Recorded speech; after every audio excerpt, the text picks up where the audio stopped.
दिल्ली की सल्तनत पर अलाउद्दीन खिलजी ने अपना शासन स्थापित किया था। हर राजा एरिया डेवलप करने के लिए, अपना मिलिट्री पावर बढ़ाने के लिए और रेवेन्यू कलेक्शन कर वसूली के लिए एक राजा दूसरे राजा पर अटैक करता था।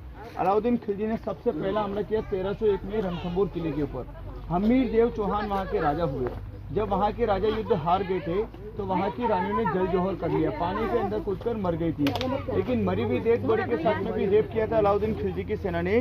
जब ये मैसेज चित्तौड़गढ़ आया तो यहाँ के राजा और रानी अलर्ट हो गए थे। 1303 में कोई कांच नहीं था, न ही मेवाड़ की राजपूतों ने कोई समझौते किए। चित्तौड़गढ़ पर हमला करने के 4 कारण थे। पहला कारण है रेवेन्यू कलेक्शन, कर वसूली। गुजरात दिल्ली का जो व्यापार होता है ना, उसमें बीच में मेवाड़ आता है, तो जो अरब ईरान के व्यापारी आते थे वो टैक्स देकर जाते थे। सेकंड, माइनिंग में यहाँ पर जिंक, सिल्वर, गोल्ड, प्लेटिनम पहले भी निकलता था, आज भी निकलता है। तीसरा, बिना मेवाड़ को जीते आप महाराष्ट्र के किले नहीं जीत सकते हैं। और चौथा, मेवाड़ के ही बप्पा रावल थे जिन्होंने अरब ईरान अफगानिस्तान तक जीत हासिल किया था। तो ये 4 कारण थे एक राजा के दूसरे राजा पर अटैक करने के लिए। 1534 में मलिक मोहम्मद जैसे एक लेखक हुए। उन्होंने अपनी एक कल्पना लिखी, पद्मावत। वो वाली कल्पना नहीं, कल्पना जो लिखते हैं ना, वो कल्पना लिखी पद्मावत। उसमें से कल्पना किया कि अलाउद्दीन खिलजी रानी के लिए पागल हो गया और रानी के लिए हमला किया। कोई कल्पना मात्र, रियल स्टेट नहीं है।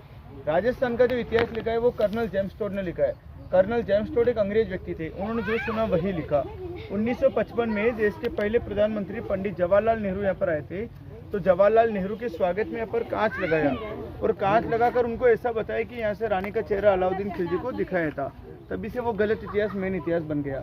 अभी पद्मावती पिक्चर का विरोध किया, जयपुर के जयगढ़ किले में मारा था संजय लीला बंसाली को। महाराष्ट्र के कोल्हापुर में वो पिक्चर का पूरा सेट जला दिया था। तो यहाँ जो कांच था वो कांच को 5 मार्च 2017 को करनी सेना ने तोड़ दिया। ना रहेगा बांस न बजेगी बांसुरी, गलत इतिहास को हमेशा के लिए खत्म कर दिया। तो जो रानी का महल है वो पानी के बीच में बना हुआ है, लेकिन उसके अंदर नहीं जाने देते हैं, नाव वगैरह नहीं चलता यहाँ पे। 1303 में रानी थी, कांच नहीं था। 1955 में कांच था, रानी नहीं थी। कहने का मतलब सीधा सीधा है कि रानी का चेहरा नहीं दिखाया गया था। ठीक है ना। तो अपन जिस रास्ते से जाएंगे, गार्डन के रास्ते से, मैं वहाँ के बारे में और बताऊंगा आपको। ये जितने भी पेड़ दिख रहे हैं ना, सीताफल के पेड़ ही है। सीताफल अक्टूबर, नवंबर, दिसंबर 3 महीने खाने के काम आता है, फिर वो काला हो जाता है। काला हो जाने के बाद उसकी दूसरी जगह कोई काम नहीं आता, पेड़ों पे लगा रहता है।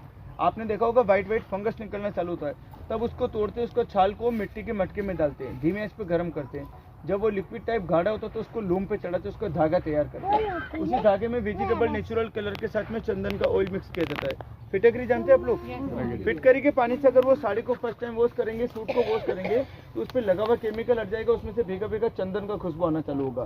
तो महारानियों के लिए लुगड़े बनते थे, ओढ़नियाँ बनती थी। उसी टाइप से सीताफल के छाल का साड़ी बनता है पर चंदन खुशबू का। जो अपन